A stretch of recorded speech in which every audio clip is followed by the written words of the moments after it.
All right, Russia turn 2. They have $37 to spend. They're going to advance their tech for 4. They're going to buy 3 artillery for 12, and they're going to buy 7 infantry for 21. No combat to speak of. They're still not at war, but they will be doing quite a bit of non-combat. So let's start in the north. 1 infantry, 1 artillery, and the tactical bomber are going to move to Baltic states.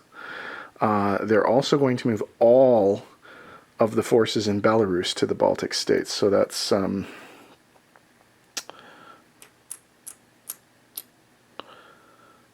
11 infantry, 2 artillery, 1 anti-aircraft artillery, and 1 mech.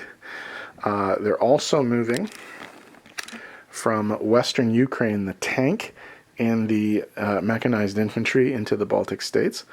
They're moving 1 infantry from Ukraine. They're railing 1 infantry from Ukraine into eastern Poland. They're moving an infantry and an artillery from Ukraine into western Ukraine. They're railing 2 infantry from Stalingrad to Bessarabia. They are moving an anti-aircraft artillery from Russia into western Ukraine. They're moving an infantry from Russia into eastern Poland. And then in the east, they have some moves as well. The remaining infantry in Moscow is going to be moving along the Trans-Siberian Railroad to Amur, and all of the forces in Buryatia will be moving into Amur as well. So that's 17 infantry, 2 mechanized infantry, and 1 tank into Amur. So that's the Russian non-combat. Russia did make a request of its current German ally to go through the Straits of Denmark, but Germany refused on grounds of national security, so they will be stuck in the Baltic.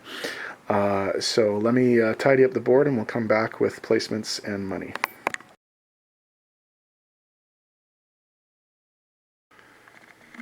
Okay, placements. They're going to put 3 infantry and an artillery in Moscow. They're going to put 2 infantry and an artillery in Ukraine. They're going to put 2 infantry and an artillery in Stalingrad. Okay, in terms of income, nothing's changed. So Russia gets $37 once again to put into its treasury. And let's do disposition of forces.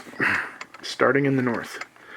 In Karelia, 1 infantry. In Vyborg, 1 infantry. In Leningrad, 4 infantry, 3 artillery, or 2 anti-aircraft artillery, and 3 fighters. In the Baltic states, 3 artillery, 2 mechanized infantry, 1 tank, 1 anti-aircraft artillery, 1 tactical bomber, and then we have